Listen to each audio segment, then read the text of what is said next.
Bapak-bapak, ibu-ibu, saudara-saudara kaum muslimin rahimakumullah. Murai di dahan dan koko ayam di kandang. Dunia ini penuh dengan berbagai macam kesibukan. Sejak dari petani yang turun ke ladang, pedagang yang berangkat ke pasar, pelajar yang menuju sekolah, sampai kepada pegawai yang berangkat ke kantor, seluruhnya tidak lain untuk mencari sesuatu yang bernama bahagia. Setiap orang menginginkan kebahagiaan, dan tidak seorang pun menginginkan kesengsaraan dalam kehidupan ini. Namun nyatanya tidak setiap orang yang ingin bahagia mengetahui jalan yang harus ditempuhnya untuk sampai kepada kebahagiaan itu. Maka pada kesempatan pertemuan kali ini saya ingin menyampaikan sebuah hadis dari junjungan kita baginda Nabi besar Muhammad sallallahu alaihi wasallam yang termuat dalam kitab Mukhtarul Ahadits An-Nabawiyah, di mana beliau bersabda, arba'un min sa'adatil mar'i. Ada 4 perkara yang merupakan tanda dari orang bahagia. Saya mau tanya, di antara saudara-saudara yang hadir di sini, apa ada yang kepengen jadi orang sengsara? Seluruhnya tentu ingin mendapatkan kebahagiaan. Maka menurut resep dari Nabi kita, tanda orang bahagia itu 4. Jadi kalau saudara ingin bahagia, harus mempunyai 4 perkara ini. Yang pertama, orang bahagia itu kata Nabi, darun wasi'un, punya rumah biar bagus asal gede, enak ngaturnya, daripada sudah punya rumah kecil adanya di pinggir kali, gubuk, kalau hujan bocor miring lagi, kiamat. Loh, kalau gitu Islam materialis dong. Hadis ini boleh diartikan dengan makna hakiki, arti yang sebenarnya, boleh diartikan dengan makna majazi, arti kiasan. Kalau dia diartikan dengan arti kias, maka yang dimaksud darun wasi'un ay qalbun wasi'un, rumah yang luas tidak lain daripada hati yang lapang. Karena di situ kunci kebahagiaan yang sebenarnya. Walaupun kita cuma tinggal di petak berukuran 2 kali 3 meter, kalau hati kita luas rasanya rumah itu. Tapi biar rumah kita halamannya saja puluhan ribu hektar, ada kolam renangnya, kamar tidurnya tidak lagi terhitung, kalau hati yang menempati rumah itu sempit, maka akan terasa sempit jugalah rumah itu. Tempat bergantungnya tidak lain adalah hati. Marilah kita mencoba melihat berbagai pandangan orang tentang bahagia ini. Ada orang menyangka bahwa bahagia itu kalau dia mendapatkan harta yang sebanyak-banyaknya. Siapa yang banyak harta, dialah raja. Apa yang dia mau seluruhnya bisa dibeli.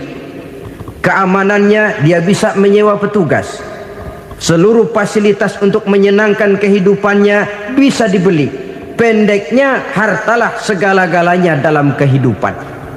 Sampai ada pepatah mengatakan, innad darahima fil amakini kulliha taksur rijala mahabatan wa jalala. Sesungguhnya harta, dinar, dirham, uang di mana-mana selalu bikin hebat orang yang memilikinya. Coba lihat, orang yang punya duit sama yang enggak punya duit, jangan gaya hidupnya, gaya jalannya aja lain. Wahia lisanun liman arada fasahatan, wahia silahun liman arada qitala. Uang adalah senjata yang paling ampuh bagi orang yang mau pergi perang, dan lidah yang paling fasih bagi orang yang mau bicara. Kalau bicara dengan lidah macet, cobalah bicara dengan harta, lancar. Sampai ada pepatah demikian, segalanya bisa diatur dengan harta. Maka di kalangan orang yang berpandangan semacam itu, seluruh kegiatan hidupnya hanya terfokus kepada bagaimana mengumpulkan harta yang sebanyak-banyaknya. Tidak peduli halal haram, tidak kenal sore pagi siang dan malam, tidak sempat sujud, jauh dari agama, jauh dari kehidupan yang bersifat ruhaniyah, jauh dari Allah dan sebagainya, sampai dalam Al-Quran dikelompokkan dalam kelompok yang dinamakan lumazah. Allazi jama'a malahu wa 'addadah yahsabu anna malahu akhladah. Mereka mengumpul-ngumpulkan harta sebanyak-banyaknya dan menyangka bahwa harta yang banyak itu dapat mengekalkan hidupnya, mengekalkan kekayaannya, mengekalkan kebahagiaannya. Saudara hadirin yang berbahagia, kalau pandangan hidup ini benar, artinya kalau harta memang merupakan satu-satunya hal yang dapat membuat orang bahagia, tentu di rumah mewah tidak akan pernah ada tangis derita. Tentu di satu tempat di mana fasilitas hidup serba menunjang tidak ada yang namanya penderitaan. Tapi suka dan duka, sedih dan gembira, senyum dan tawa adalah milik setiap orang, baik dia punya harta maupun dia tidak punya harta. Nyatalah bahwa harta semata-mata bukan merupakan jaminan bahwa orang akan bahagia, walaupun tanpa harta orang sulit untuk bahagia. Saya mau cerita, ada orang super kaya, namanya Aristotle Onesimus, raja tanker Yunani. Dia punya kapal tanker saja konon sampai 11 banyaknya. Punya perusahaan penerbangan yang disebut Olympic Airlines, punya hotel di berbagai kota besar di dunia ini, sejak dari New York, London, Paris, Rome dan sebagainya. Bahkan punya pulau yang dia namakan Pulau Scorpio. Ini kan namanya sudah kaya nggak tanggung-tanggung, punya pulau. Nah, dia punya 2 orang anak, yang satu laki-laki namanya Alexander, yang satu perempuan namanya Maria Onesimus. Seluruh harapannya tertumpah kepada anak lakinya Alexander ini, yang akan meneruskan usahanya, meneruskan kekayaannya, meneruskan dinastinya. Apa yang terjadi? Ternyata anak yang dia harapkan yang bernama Alexander ini mati muda dalam kecelakaan pada waktu dia olahraga. Apa olahraganya? Namanya olahraga anak orang kaya, golongan jet set. Olahraganya olahraga pesawat terbang. Jatuh, ya nggak kapungut, habis mati. Tinggal satu anak perempuannya, Maria Onesimus. Tapi anak perempuan ini juga malah urakan. Terakhir dia pacaran, bahkan kemudian kawin sama orang Rusia. Rupanya Aristotle Onesimus ini broken. Kekayaannya yang berlimpah ruah, perusahaannya yang begitu banyak, siapa yang akan meneruskan? Siapa yang akan menggantikan? Sampai kemudian dia mengurung diri di Pulau Scorpio dan mati di sana secara mengenaskan. Seorang multi jutawan, seorang yang super kaya, mati menyendiri di pulau sepi. Ibarat kata pepatah, anak ayam mati di lumbung. Bukan kekurangan makanan, keurugan makanan. Begitu kehidupan Aristotle Onesimus. Dan banyak orang-orang yang sudah demikian kaya sampai dibingungkan oleh kekayaannya sendiri. Telusurilah kehidupan David Rockefeller misalnya, Henry Ford misalnya, Adnan Khashoggi misalnya. Multi jutawan yang kadang-kadang dibuat keder oleh kekayaannya sendiri. Pantas ketika Imam Ali ditawarkan orang, "Ya Ali, kalau kepadamu disuruh pilih ilmu atau harta, kau pilih mana?" Ya jelas pilih ilmu dong. Kenapa? Pertama, ilmu kalau kita berikan kepada orang lain tambah. Tapi harta kalau kita berikan kepada orang lain kurang. Saudara punya uang 10.000, dibagi orang 5.000, jelas uang saudara berkurang. Tapi saudara punya ilmu diberikan kepada orang lain bisa, saudara pun makin mantap. Tidak lantas jadi bodoh karena ngajarin orang. Saudara bisa Fatihah lalu mengajarkan orang Fatihah. Orang bisa, saudara pun makin hafal. Tidak lantas setelah diajarin orang ilmunya hilang. Begitu datang dia minta orang, tolong ajarin saya Fatihah, udah habis, nggak ada.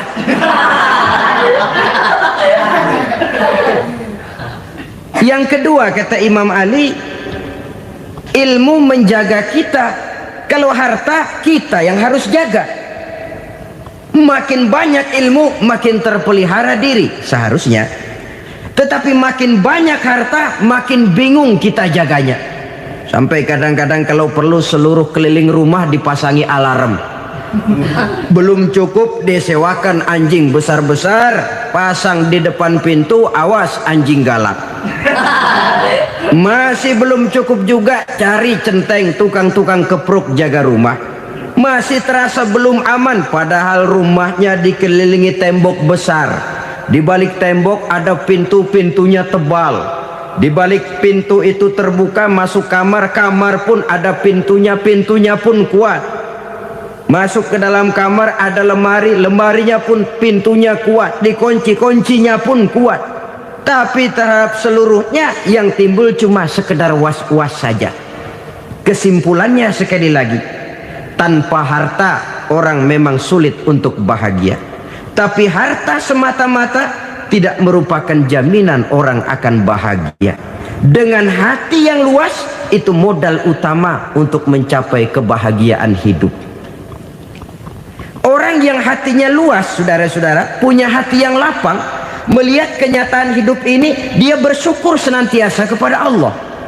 Lantas tidak timbul hasud dan iri hatinya. Oleh karena itu jiwanya selalu lapang. Kalau tidak, cupik hati namanya, dangkal pandangan, tidak senang melihat orang lain dapat nikmat, dan itu sering dijadikan contoh. Kalau orang yang lapang dada, dia lihat tetangganya beli TV baru, dia berkata, alhamdulillah ya, tetangga kita beli TV, mudah-mudahan kita bisa ikut nonton. Lapang dadanya. Tapi orang yang sempit hati, lihat tetangga beli televisi, meriang. Enggak diapa-apain, meriang. Besoknya dengar tetangga beli motor, makin sakit, ke rumah sakit. Lalu di rumah sakit dengar tetangganya beli mobil, mati. Disiksa oleh perasaannya sendiri.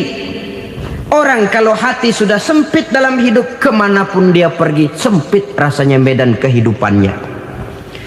Kemudian kita melihat juga ada orang yang menilai bahwa bahagia itu katanya kalau punya kedudukan yang tinggi, pangkat yang agung, wibawa yang besar. Mungkin betul, tapi mungkin juga tidak. Bergantung kepada hati orang yang punya pangkat itu. Sama dengan harta tadi. Harta akan membawa bahagia kalau dia jatuh ke tangan orang yang berhati lapang. Tapi harta akan jadi bencana kalau jatuh ke tangan hati orang yang sempit. Pangkat akan membawa bahaya kalau jatuh di tangan hati orang yang sempit. Lebih dari itu, kenyataan mengajarkan kepada kita bahwa ternyata pangkat dan jabatan tidak selamanya memberikan kebahagiaan dalam kehidupan. Bahkan resikonya kelewat besar.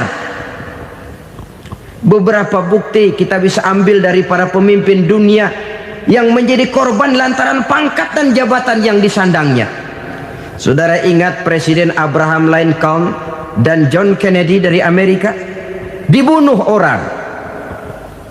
Park Chung-hee dari Korea Selatan, Ziaur Rahman dari Bangladesh, Anwar Sadat dari Mesir, terakhir Indira Gandhi dari India, menjadi korban dari pangkat dan jabatan yang disandangnya dari orang-orang yang tidak senang dia memegang jabatan itu. Dia akan mudah mengundang bencana.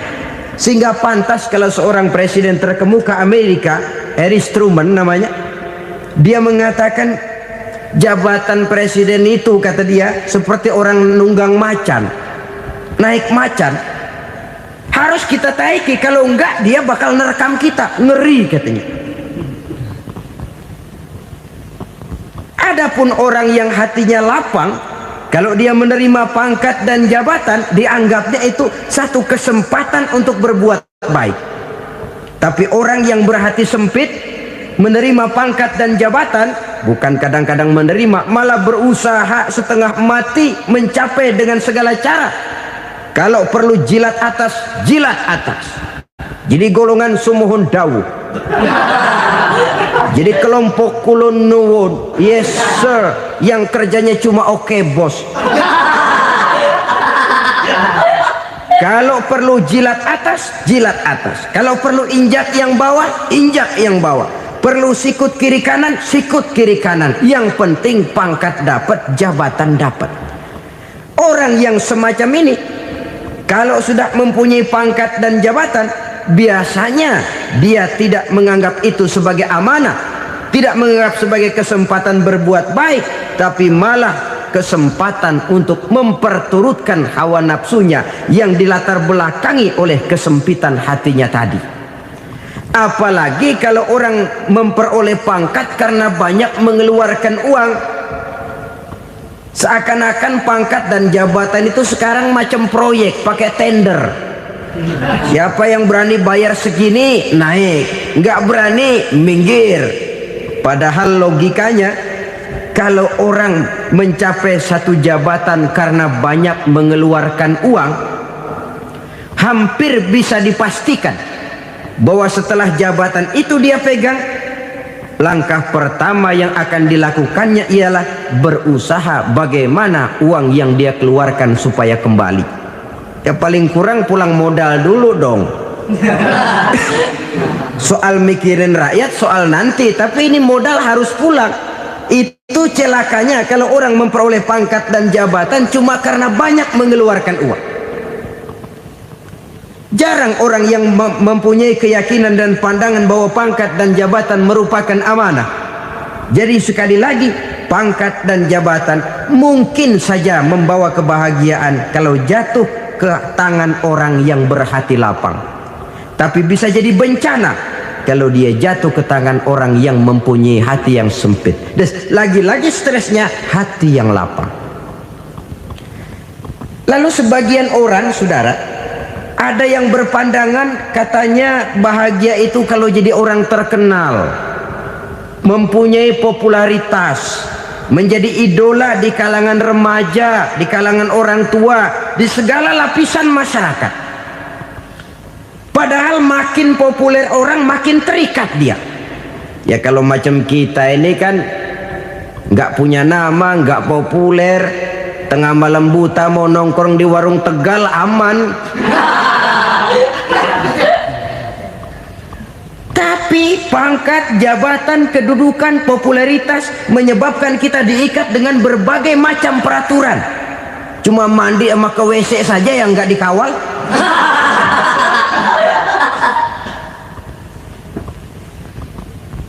Benarkah popularitas, ketenaran membawa kebahagiaan? Mungkin ya, tapi mungkin juga tidak.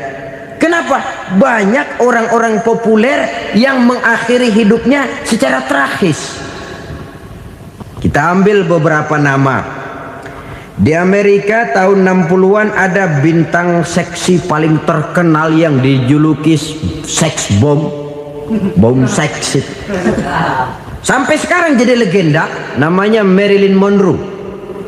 Singkatan doublenya itu inisialnya MM, Marilyn Monroe. Terkenal top sampai dia mati tahun 62, namanya sekarang masih saja dibicarakan orang. Kenapa dia bunuh diri?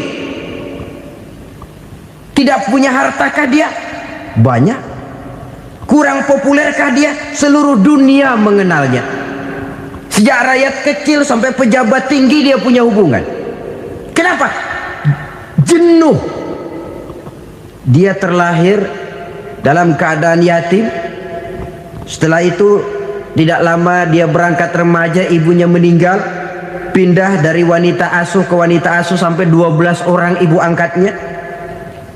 Dan kekecewaan yang paling parah, setiap laki-laki yang dekat dengannya hanya seperti kapal berlabuh,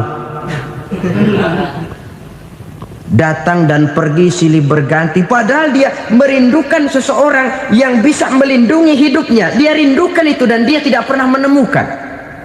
Itu yang akhirnya menyebabkan dia minum pil tidur kelewat dosis, minum obat tidur kebanyakan, ya tidur terus sampai sekarang.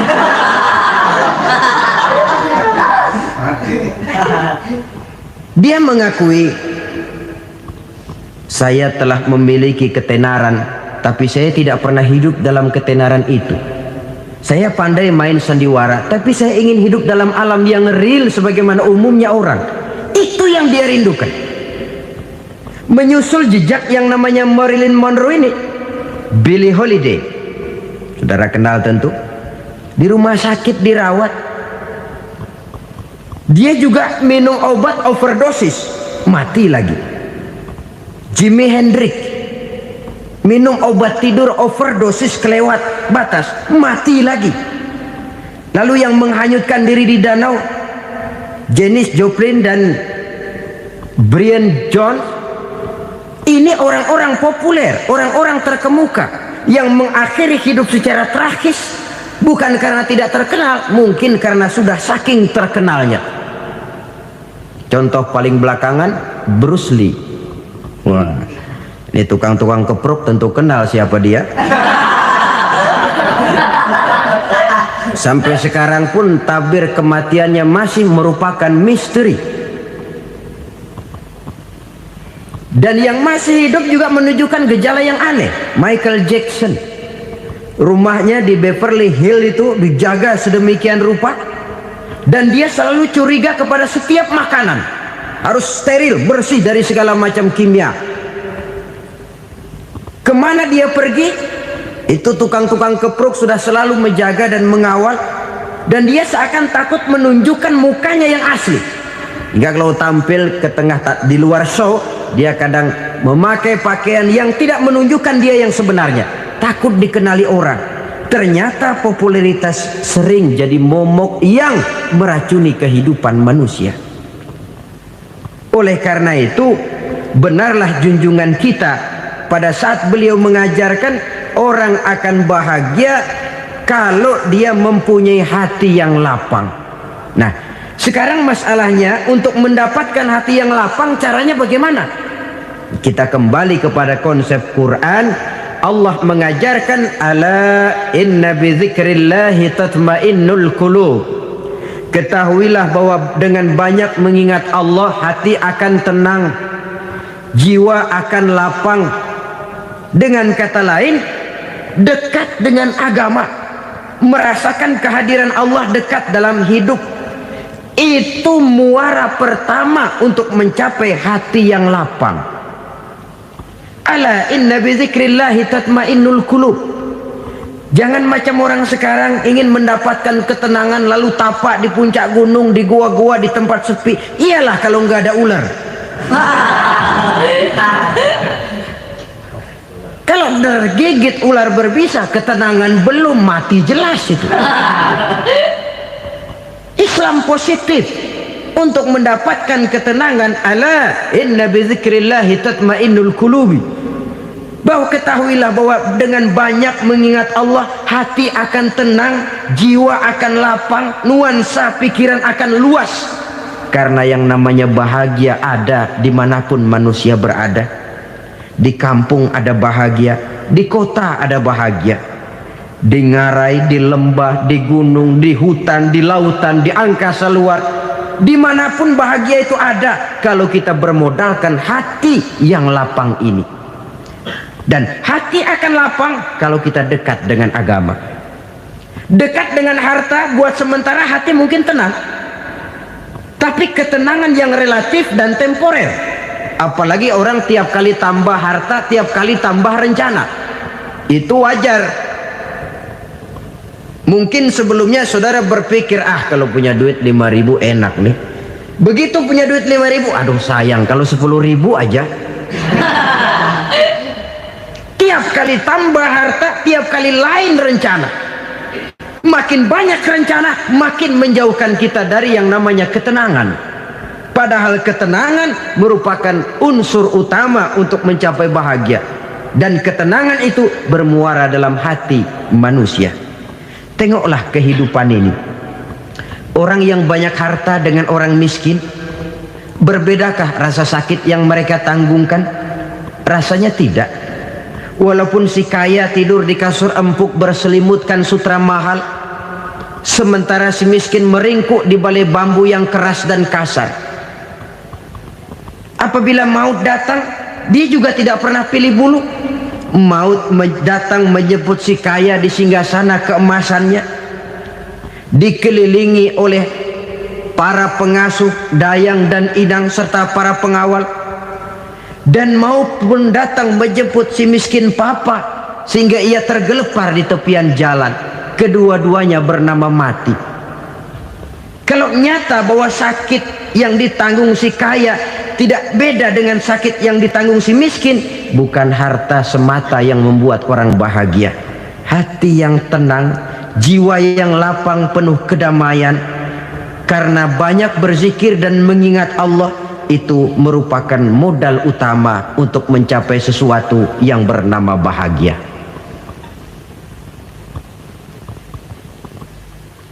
Saudara hadirin yang saya hormati, inilah yang pertama dari 4 ciri yang digambarkan oleh Nabi tentang tanda-tanda orang bahagia. Dan harus berangkat dari yang pertama ini, hati yang lapang. Ini yang harus kita miliki lebih dahulu. Baru nanti akan menyusul kepada poin yang ketiga, kedua, dan selanjutnya. Sebab kalau hati sudah terisi dengan jiwa yang lapang, seluruh persoalan insya Allah akan bisa kita atasi dengan sebagaimana mestinya. Yang kedua sekarang, tanda orang bahagia menurut baginda Nabi, markabun syariah. Orang bahagia itu, kata beliau, punya kendaraan biar cepat asal lancar. Artinya kemana dia mau pergi mudah. Apa maksud hadis ini? Kalau kita kaji lebih dalam, kendaraan itu kan alat transportasi. Transportasi tidak lain adalah usaha memudahkan komunikasi.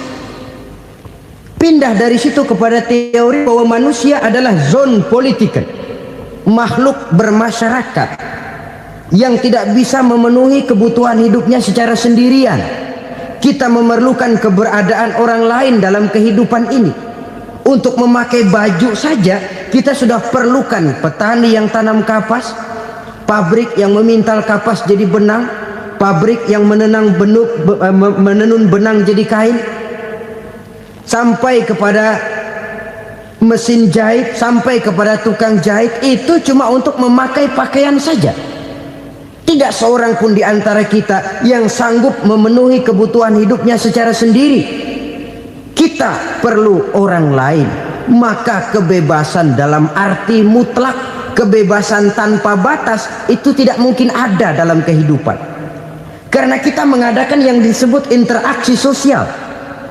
Setiap kegiatan kita tentu melibatkan orang lain. Menurut kita barangkali kita bebas jalan di jalan raya semaunya, tapi orang lain berkendaraan pun merasa bahwa ini ada juga jalan haknya, dan begitu selanjutnya. Oleh karena itu, maksud dari kendaraan yang cepat ini adalah khulata'uhu ma'as solihin. Lingkungan pergaulannya terdiri dari orang-orang soleh. Pergaulannya luas. Kemana dia pergi ada temannya. Kesulitannya ada tempat dia cerita. Dan kesulitan kalau sudah diceritakan kepada orang lain, taruh kata orang itu tidak bisa menolong, namun menceritakannya kepada orang yang kita percayai, kan paling kurang sudah mengurangi beban jiwa, mengurangi tanggungan batin, merasa masih ada tempat kita cerita.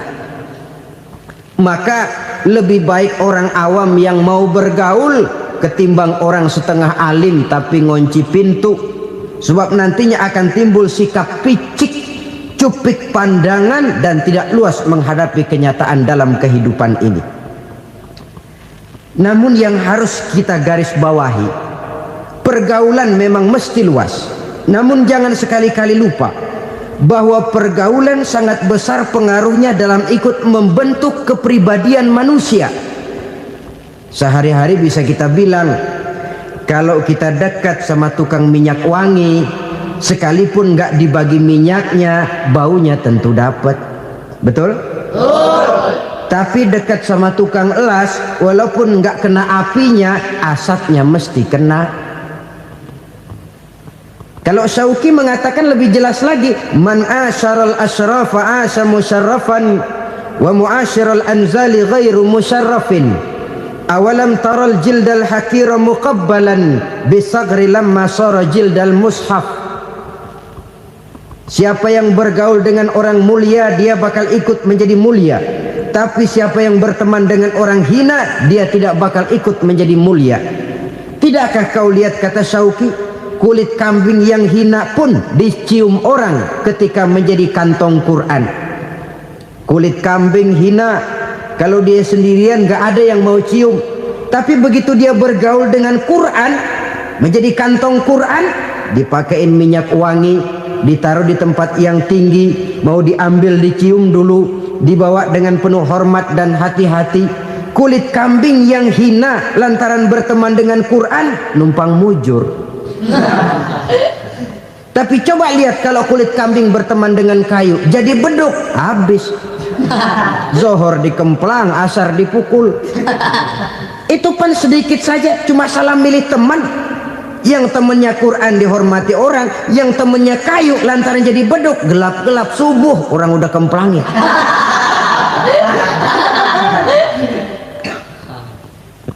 Maka terutama kepada adik-adik remaja yang masih mencari identitas diri, yang ibarat kaset masih kaset kosong, mudah diisi oleh apapun, pandai-pandailah memilih teman dalam bergaul.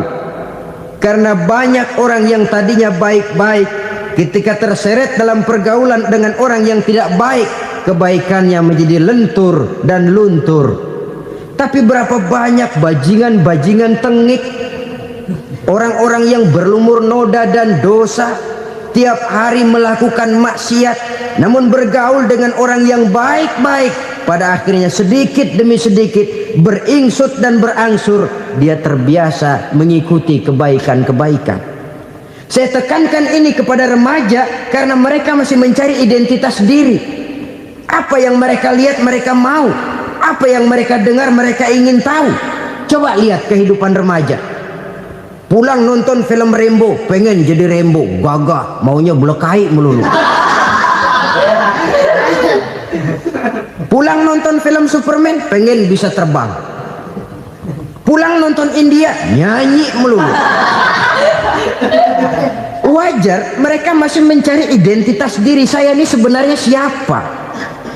Lingkungan, pergaulan akan membentuk itu. Karena itu pandai-pandailah bergaul, karena ia sangat besar pengaruhnya dalam ikut membentuk kepribadian manusia. Apalagi sifat yang jelek lebih cepat menularnya ketimbang sifat yang baik. Sifat yang baik, watak yang soleh itu lambat sekali untuk menular. Tapi yang tidak baik, kan prosesnya mah kalau remaja biasanya mula-mula dengar. Karena dengar lalu pengen tahu, karena pengen tahu lalu ngeliatin, begitu ngeliatin kan pengen nyobain, setelah nyobain ketagihan. Nah ini prosesnya. Yang namanya ganja, morfin, narkotik awalnya kan begitu. Mula-mula dengar, katanya kalau sudah fly to the sky, sudah melayang ke langit katanya, disitulah puncak kebahagiaan. Mulanya cuma dengar, karena dengar pengen tahu, karena pengen tahu lalu ngeliat, kumpul sama orang yang suka ngeganja. Setelah ngeliat, nah pengen ngerasain. Begitu ngerasain enak juga, ketagihan. Kalau sudah ketagihan jadi penyakit kronis, bisa merembet kepada yang lain. Iya, kalau orang tuanya mampu untuk beli morfin, beli ganja. Kalau tidak kan pikirannya ngayap, jemuran siapa ya gue sabet. Timbullah perbuatan-perbuatan negatif yang bermula dari salah pergaulan. Apalagi buat adik-adik remaja yang tinggal di kota-kota besar, yang pengaruh budaya, pengaruh kesenian, pengaruh struktur kehidupan yang nampak makin individualistis, di mana persaingan tajam, tensi ekonomi tinggi, orang mudah mengalami stres. Pandai-pandailah dalam bergaul, sekali lagi, karena ia sangat besar pengaruhnya dalam ikut membentuk kepribadian manusia. Orang bahagia punya kendaraan yang cepat, artinya punya pergaulan yang luas, dan lingkungan pergaulannya terdiri dari orang-orang yang soleh. Kemana dia pergi ada teman, kesulitannya ada tempat dia cerita. Tapi kalau sudah menyendiri, hidup sendiri, kesulitan dipikiri sendiri, bisa mati belum waktunya. Tidak ada tempat berbagi rasa, tidak ada tempat bercerita, tidak ada tempat mengurangi beban dalam kehidupan. Pantas betul kalau Islam sangat menggalakkan dan menganjurkan orang kalau sudah sampai waktunya itu untuk melangsungkan nikah. Kata Nabi, ya ma'syaras syabab man istata'a minkumul ba'at falyatazawwaj. Hai para pemuda, kalau sudah mampu memberi nafkah, kawinlah, nikahlah kamu. Kenapa? Sudah ada teman hidup, tempat berbagi rasa. Kesulitan kalau ada tempat cerita akan lebih ringan ketimbang kita telan sendiri, walaupun bobot kesulitannya sama beratnya. Saudara-saudara kaum muslimin rahimakumullah, inilah ciri yang kedua, punya kendaraan biar cepat asal lancar. Kemana kita mau pergi gampang. Dengan kata lain, setelah hati yang luas, pergaulan yang luas. Dua. Yang ketiga sekarang, tanda orang bahagia itu menurut Nabi, misbahun mudhi'un, punya lampu yang terang. Oh, itu enggak problem. Sekarang sudah zamannya listrik masuk desa, Pak. Lampu sudah terang semua. Betul, kalau itu yang dimaksud. Tapi tidak cuma itu. Karena lampu yang dimaksud di sini, lampu yang akan menerangi seluruh perjalanan hidup. Dan perjalanan hidup itu sudah dimulai sejak kita terlahir ke alam ini, sampai masuk ke alam barzah, kumpul di padang mahsyar, sampai ke akhirat. Lampu yang menerangi itu yang diperlukan. Kalau lampu, katakanlah yang paling top sekarang kan lampu jenis Mercury. Taruhlah itu di rumah kita, dia cuma menerangi rumah kita, menerangi hati pun tidak sanggup. Bila kita masuk ke alam barzah, alam kubur, sanggupkah si Mercury yang begitu terang menerangi alam barzah kita? Tidak sanggup lagi. Sanggupkah lampu yang ratusan watt, bahkan puluhan ribu watt menerangi kehidupan di padang mahsyar? Tidak akan sanggup lagi. Kalau demikian, yang dimaksud lampu yang terang di sini apa? Tidak lain amal soleh, kebajikan yang kita lakukan dalam hidup. Itu yang akan jadi lampu penerang. Di dunia nama kita akan terang. Jasad kita boleh hancur terkubur tanah, tapi nama kita akan dikenang orang. Begitulah kalau orang meninggalkan kebajikan dalam hidup seperti sekarang. Ribuan orang tiap saat berziarah ke kubur Imam Syafi'i, ke kubur Imam Malik, ke kubur Imam Ghazali, ke kubur orang yang baik-baik, orang yang soleh-soleh. Kebajikannya yang ditinggalkan, yang mengukir namanya dengan tinta emas, sehingga saudara sudah terbaring di alam kubur. Orang lewat, Allah, ini kuburannya Fulan bin Fulan, dulu ini kebaikannya Masya Allah, saya ikut merasakan. Mari kita mampir sebentar, kita Fatihah, mohon disampaikan Allah pahalanya kepada almarhum. Al-Fatihah. Itu kalau orang baik-baik. Lalu saudara tanya, Pak, orang mati dikirimin Fatihah apa nyampe pahalanya? Saya jawab, kalau saudara nggak percaya, mati dulu dah. Nanti saya Fatihain, tungguin di sana. Umpama nggak sampai, balik lagi kemari. Sekarang ini kan maunya otak-otakan saja. Kalau nggak masuk otak, nggak percaya. Padahal alam gaib itu nggak bisa diotak-otakin. Sama saja dengan saudara pernah dengar cerita kapal tanpa emas tenggelam kan? Pernah nggak? Di mana? Ya, di laut Masalembo. Begitu ketampung Mas tenggelam, ratusan penumpang itu terjun ke laut, dipermainkan gelombang, berjuang menghadapi maut itu. Orang lagi timbul tenggelam di lautan, dihantam ombak, kita tengokin pakai helikopter. Pak, lagi timbul tenggelam ya? Iya, tolongin. Jangan khawatir Pak, nih saya kirim intan Pak, harganya 10 juta. Kira-kira orang yang timbul tenggelam di laut seneng nggak? Tidak. Kan mahal toh intan 10 juta. Kenapa dia nggak senang? Karena intan 10 juta dalam kondisi seperti itu tidak sanggup menyelamatkan dia.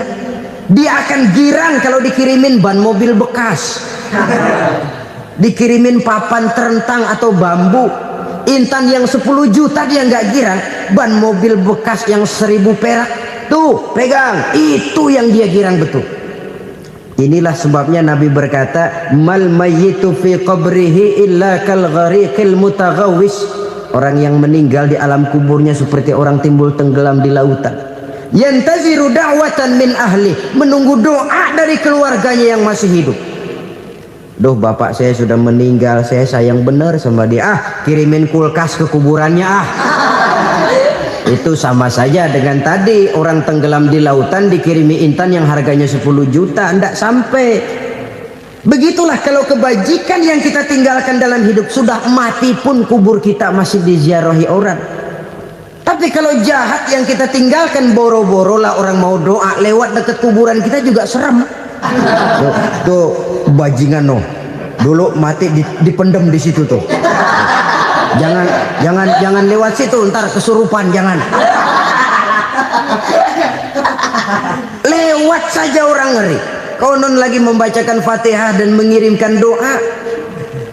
Hidup pada hakikatnya adalah kesempatan untuk berbuat baik. Maka sekali kesempatan itu diberikan, manfaatkan dengan sebaiknya. Sebab kesempatan kedua tidak akan pernah ada. Kesempatan berbuat baik di sini, di akhirat sudah pembalasan namanya. Sekali kesempatan itu dicabut, dia tidak akan pernah dikembalikan lagi. Kata Iqbal, hidup tidak mundur ke belakang, Bung. Berhenti diinjak orang, mundur hancur. Tidak ada kata mundur dalam hidup ini. Berhenti diinjak orang, mundur kecebur. Tidak ada kata lain, harus maju dalam kehidupan dalam artian yang positif. Hidup adalah kesempatan untuk mengumpulkan kebajikan yang sebanyak-banyaknya. Di situ nilai daripada manusia. Sekarang ini memang nggak kelihatan kok, orang yang banyak pahala sama yang banyak dosa nggak kelihatan kok. Barangkali kalau habis bikin dosa palanya pada benjol, mungkin orang takut sama dosa. Tapi sekarang sama saja, orang yang banyak dosa dengan yang nggak banyak dosa jalan bareng dari belakang, sama, nggak kelihatan beda. Tapi ada waktunya di mana pahala memegang peranan, di mana dosa diperlihatkan. Sama saja kalau kita bawa mobil siang, lampu kan nggak begitu berfungsi. Apa lalu bilang, alah ini lampu berat-beratin, copot-copotin aja dah. Tidak perlu begitu. Kenapa? Pada satu saat malam senja akan datang. Bila matahari terbenam, senja pun datang, gelap mulai merayap, disitulah baru terasa perlunya lampu. Pahala begitu. Sekarang orang yang nggak ada pahalanya nggak kelihatan dalam kehidupan. Tapi pada satu saat senja kehidupan akan datang. Ajal merenggut nyawa, malam merayap, dan hidup mulai diliputi kegelapan di alam barzah. Dikala itu kalau nggak punya lampu, alangkah malangnya kita. Sebab amal yang baik, kata Nabi, di alam barzah itu akan diciptakan menjadi perempuan yang cantik menemani kita. Amal yang jahat akan menjadi orang yang paling jelek nemenin kita. Udah di tempat gelap yang nemenin jelek.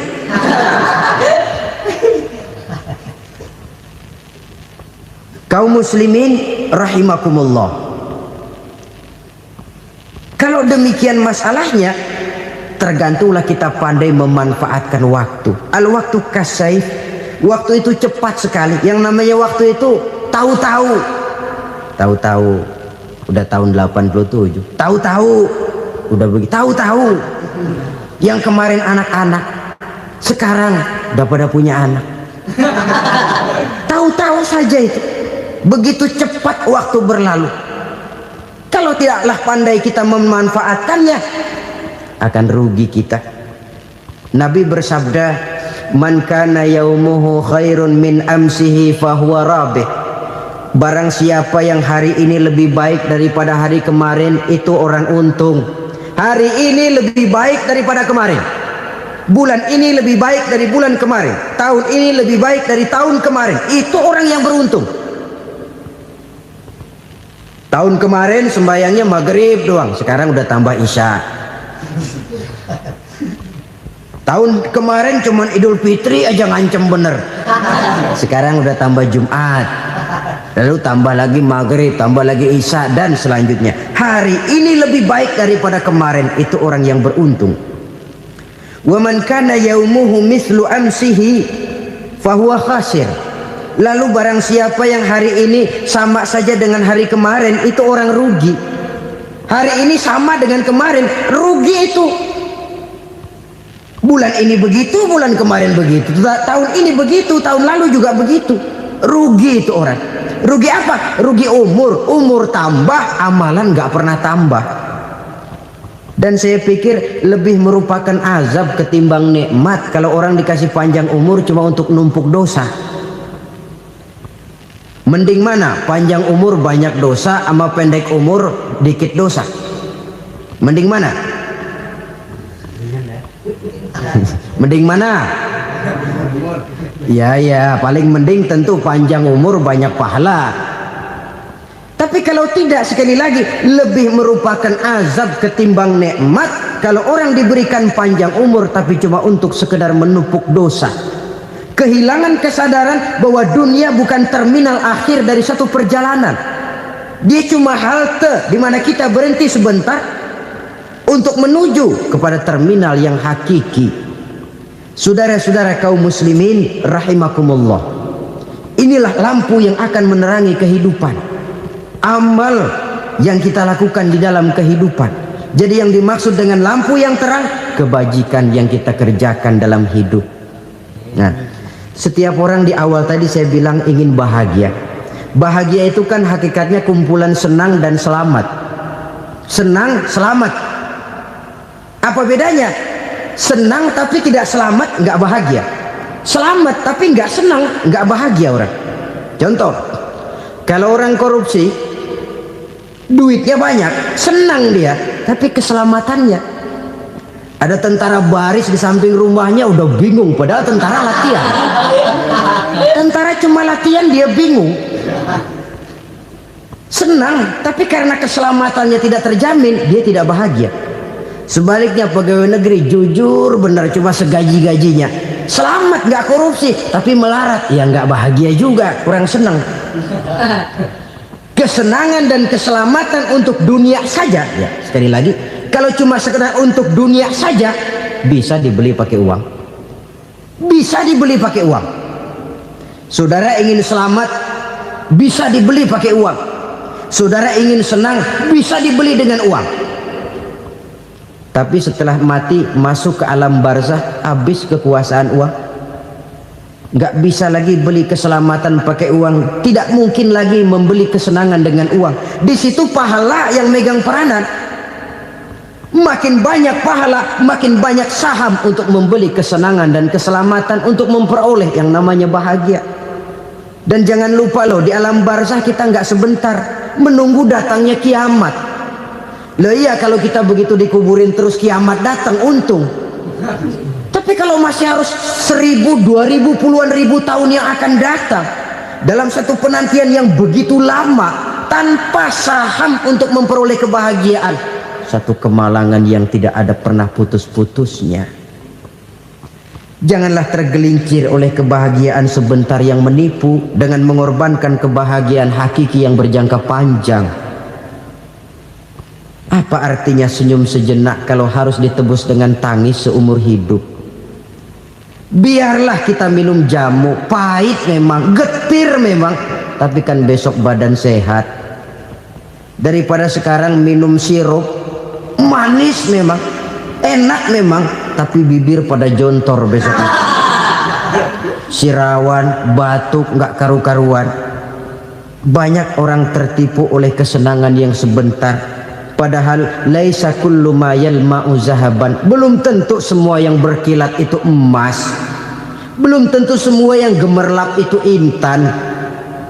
Karena itu marilah manfaatkan kesempatan yang diberikan Allah ini untuk mengumpulkan kebajikan yang sebanyak-banyaknya. Yang terakhir sekarang, yang keempat, tanda orang bahagia kata Nabi. Zaujatun salihah. Orang bahagia itu tanda yang keempat kata Nabi, punya istri biar cakep asal taat.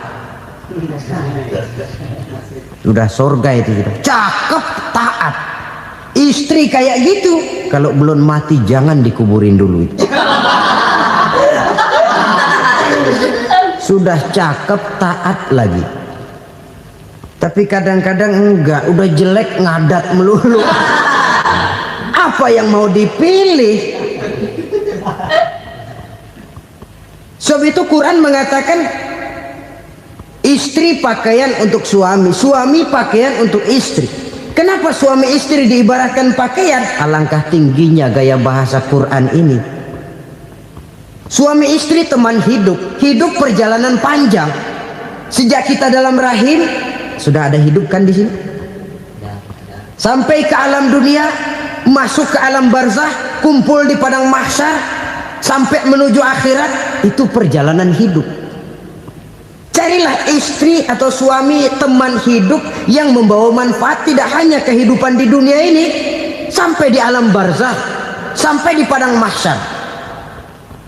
Suaminya mungkin meninggal lebih dulu, atau istrinya mungkin meninggal lebih dulu, tapi suami atau istri yang masih hidup berbuat kebajikan. Suami saya meninggal, ada hartanya, saya sedekahkan, niat pahala untuk almarhum suami saya. Ini teman hidup, tidak dibatasi dan tidak bisa dipisahkan oleh maut sekalipun. Zohirnya mungkin pisah, badannya mungkin pisah, tapi hatinya, jiwanya, kebersamaannya dalam menghadapi kehidupan. Karena itu saudara-saudara, bahasa Quran indah. Suami istri diibaratkan seperti pakaian. Apa fungsi pakaian? Pertama, pakaian jadi kebanggaan. Artinya suami harus menjadi kebanggaan istri, istri harus jadi kebanggaan suami. Yang kedua, pakaian itu kan fungsinya menutup aurat. Artinya sesama suami istri harus saling menjaga kekurangan masing-masing. Jangan malah sesama suami istri saling membongkar rahasia dan aibnya sendiri-sendiri. Istrinya diceritain jeleknya di mana-mana, atau suaminya dibongkar rahasianya di pasar umum. Itu sudah tidak lagi berfungsi sebagai pakaian. Kenapa semua ini diperlukan? Karena kita menyadari bangsa yang baik terdiri dari masyarakat yang baik. Masyarakat yang baik merupakan susunan dari warga yang baik. Warga yang baik adalah terdiri dari rumah tangga yang baik. Dan rumah tangga yang baik merupakan susunan dari pribadi yang baik. Dari situ langkah dimulai. Membangun satu bangsa yang baik diawali dengan membangun rumah tangga yang baik, dengan menciptakan pribadi-pribadi yang baik. Sehingga dari sini diharapkan berkembanglah nilai-nilai kebaikan. Orang akan bahagia mempunyai istri yang soleh. Kenapa? Tidak ada seorang suami bisa sukses jadi apapun dia, apapun profesinya. Dokterkah, kiaikah, mubalikah, petanikah, pengusahakah, pejabat tinggikah, tidak ada seorang suami yang bisa sukses tanpa peran serta istrinya. Walaupun memang peranan itu tidak begitu kelihatan, tapi sangat menentukan. Karena itu, saudara hadirin yang saya hormati, Islam sangat menghargai kaum wanita, memberikan kedudukan yang tinggi sepanjang tidak mematikan kodrat kewanitaannya. Nah, kalau sudah kesuksesan ini diawali dari rumah tangga, karier di masyarakat mudah untuk dikejar. Tapi keberantakan di rumah tangga merupakan kegagalan pertama di tempat lain. Nah, inilah saja yang dapat Al-Fakir sampaikan pada pertemuan kali ini. Terima kasih.